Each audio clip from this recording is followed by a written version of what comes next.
Sa ngalan ng Ama at ng Anak at ng Espiritu Santo. Panginoon, isugo mo ang iyong espiritu at pagpanibaguhin mo ang muka ng aming mundo. Ang ebanghelyo sa araw na ito ay mula kay San Lucas, Kabanata 2, talata 16 hanggang 21. Ngayon, sa araw na ito, ng pagpasok natin at pagharap sa isang bagong taon, ating ipinagdiriwang ang dakilang kapistahan ng Birheng Maria, ang banal na ina ng Diyos. Ito ang pinakasinauna at pinakamatandang kapistahan patungkol sa mahal na Birheng Maria, sapagkat dito ay ating ipinagdiriwang si Birheng Maria na ina ng ating Panginoong Hesukristo, at alam natin na si Hesukristo ay tunay na Diyos at tunay na tao. Kaya naman, si Birheng Maria ay ina ni Hesukristo sa kanyang pagiging tao dito sa lupa, ngunit higit sa lahat, tinanggap ng Birheng Maria sa kanyang sinapupunan ang ikalawang persona ng Santissima Trinidad, ang salita ng Diyos na naging laman, si Hesukristo bilang Diyos. At dahil dito, itinalaga ng langit ang Birheng Maria na magiging isang babaeng birhen na walang bahid sala. At ito rin ang dahilan sapagkat siya ay ina ng Diyos, kaya siya ay iniakyat sa kalangitan, kaluluwa at katawan. At sa ebanghelyong ito na ipinagdiriwang natin sa bagong taon, sa unang araw ng taon na ating hinaharap, makikita natin na natagpuan ng mga pastol si Maria at Jose at ang sanggol na nakahiga sa sabsaban. At isinalaysay ng mga pastol ang sinabi ng anghel tungkol sa sanggol. Namangha ang lahat nang nakarinig sa sinabi nila. Kaya nga ang Birheng Maria ay tinandaan at iningatan sa kanyang puso ang mga bagay na ito. Umalis ang mga pastol na nagpupuri sa Diyos at nagpapahayag ng kanyang kadakilaan. At napakagandang harapin natin ang isang bagong taon na kasama ang Birheng Maria na ina ng Diyos. Sapagkat ang bawat ina ay may katangiang magbigay ng isang bagong buhay. Kaya nga ang mga babae na itinalagang maging ina ng Panginoon, sila ay niregaluhan o hinandugan ng sinapupunan kung saan ang isang bagong buhay ay daratal at isang araw ay isisilang. Kaya nga ang bawat ina ay isang katauhan na nagdadala ng bagong buhay.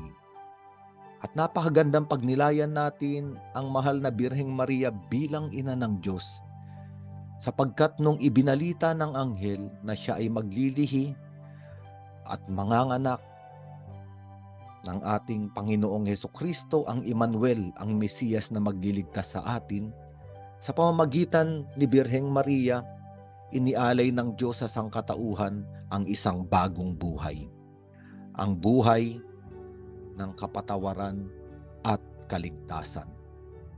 Kaya nga ang Birheng Maria ay may katauhan at may katangian ng isang dakilang ina. Isang ina na para sa ating lahat ngayon ay namamagitan sa harapan ni Hesukristo, na itong bagong taon na ating kaharapin ay isang bagong taon na puno ng buhay at patungo sa ating kaligtasan.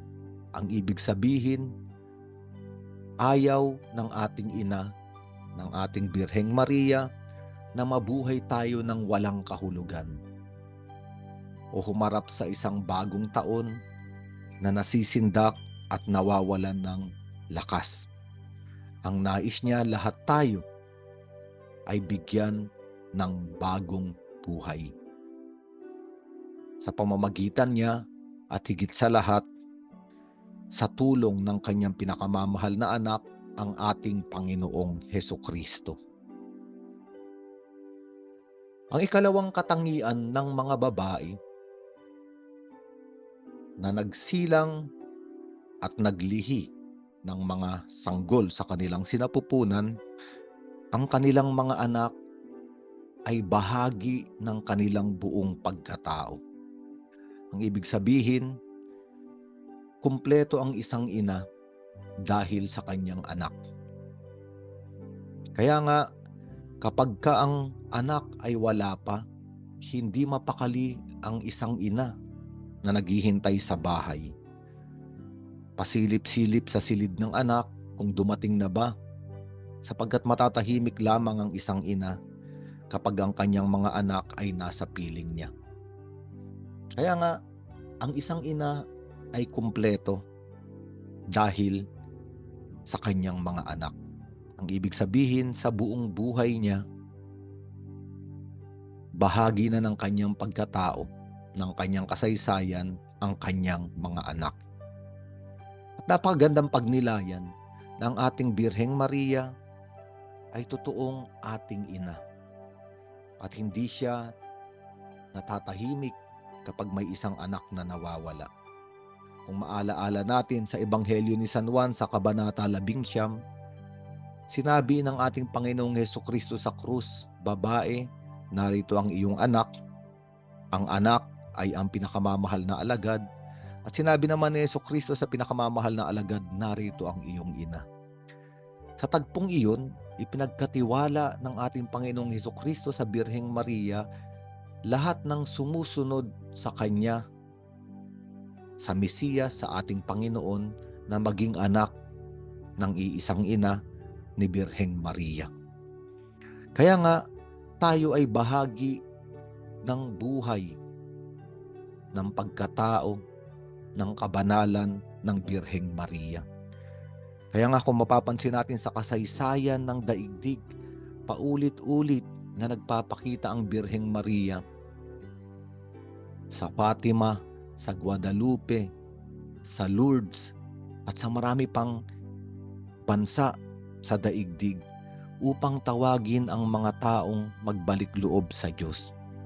At ito ang katangian ng isang ina. Ayaw niya na ang anak niya ay nahihiwalay sa kanya. Paulit-ulit niyang hinahanap, paulit-ulit niyang ipinapanalangin upang kanyang makapiling sa kaligtasan na ibinibigay ng Diyos. Kaya nga itong bagong taon na ating kahaharapin, sa tulong ng Birheng Maria, tayo ay inaanyayahan na magbalik sa sinapupunan ng simbahan. Magbalik sa sinapupunan ng awa ng Diyos. At ilagay ang ating mga sarili sa ilalim ng proteksyon at pangangalaga ng mahal na Birhen, sapagkat ito ang nais niya para sa ating lahat. Ang ikatlong katangian ng isang ina ay kung anong sakit ang nararamdaman ng kanyang anak, ay nararamdaman niya rin. Kaya nga, maraming mga ina, kapag may malubhang sakit ang kanyang anak o ang anak ay nasaktan sa buhay, nabigo, nalugmok, nawasak, maraming mga ina ang nagsasabi na, kung maaari lang ay kukunin ko na para sa aking sarili ang nararamdaman ng anak ko. Ayaw ko nang mahirapan ng anak ko, ayaw ko na siyang masaktan. At kung ating titignan sa kasulatan, ganun din ang nangyari sa mahal na Birheng Maria. Kung maalaala natin nung dinala ni Birheng Maria at ni San Jose ang sanggol na Jesus sa templo, doon ay nagbigay ng propesiya si Simeon at sinabi na sa puso at sa kaluluwa ni Maria ay maglalagos ang tabak. Ang ibig sabihin, Ang sakit na mararamdaman ni Hesukristo ay mararamdaman din ni Maria. Kaya nga kung ating titignan, habang nagdurusa si Hesukristo sa harap ng mga sa kamay ng mga sundalong Romano, habang ang Panginoong Hesukristo ay nakapako sa krus, naroon ang mahal na Birheng Maria. Kung ano ang nararamdaman ng kanyang anak, nararamdaman niya rin na naglalago sa kanyang puso. At napakagandang pagnilayan ito. Sa bagong taong ating kakaharapin, alam natin na ang buhay ay hindi isang matamis na panaginip. Alam natin na ang buhay ay hindi isang higaang rosas. Alam natin sa darating na mga panahon, sa darating na mga araw, maraming pagdurusa, pasakit, pagsubok tayong dadaanan at kakaharapin. Ngunit napakagandang pagnilayan na hindi natin ito dadaanang mag-isa. Hindi tayo nag-iisa sa gitna ng mga suliranin. Mayroong isang ina na kasama natin na nararamdaman ang ating nararamdaman. Na kung maaari nga lamang ay kunin niya na sa kanyang sarili anumang pagdurusang kaharapin natin. Salamat, may isang ina tayo na nasa kalangitan na namamagitan sa atin sa harapan ni Hesukristo na ating Panginoon. Ang ikaapat na katangian ng isang ina ay nakatago sa kanyang puso bilang kayamanan, ang gunita, ang larawan ng kanyang anak. Ang ibig sabihin, ang anak ay isang kayamanan na nasa puso ng ina. Sa tuwing babalikan ng isang ina ang alaala kung paano niya ipinanganak ang sanggol, kung paano niya inalagaan habang ito ay paslit pa, kung paano siya gumigising sa gitna ng gabi upang bigyan ng gatas ang sanggol, kung paanong hindi siya natutulog lalo pangat may sakit ang bata, kung paanong sa unang mga paghakbang ng bata, naalala ng ina ang kaligayahang kanyang nadama. Kung paanong ang paslit ay unang beses na nagsalita at kung paanong kumislap ang mata ng ina. Sa bawat pangyayari sa buhay ng kanyang anak, lahat ng iyon ay kayamanan na nakatago sa kanyang puso. At ito rin ang sinabi sa Ebanghelyo sa araw na ito, na ang lahat ng pangyayari ay itinago ni Maria sa kanyang kalooban bilang kanyang kayamanan. Sapagkat totoo, para sa isang ina, wala nang iba pang kayamanan na hihigit sa kanyang anak. Kaya nga ngayong isang bagong taon na naman ang ating haharapin, naway ating alalahanin na ang bawat isa sa atin ay may halaga, na ang bawat isa sa atin ay may kahulugan, ang bawat isa sa atin ay kayamanan na nakatago sa puso ng ating mahal na ina, ang Birheng Maria. Kaya tayo magpasalamat sa ating mahal na ina, ang Birheng Maria na ina ng Diyos, ina ni Hesukristo na ating Panginoon.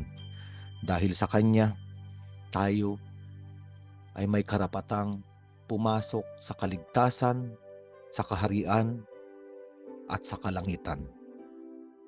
Sa ngalan ng Ama, at ng Anak, at ng Espiritu Santo.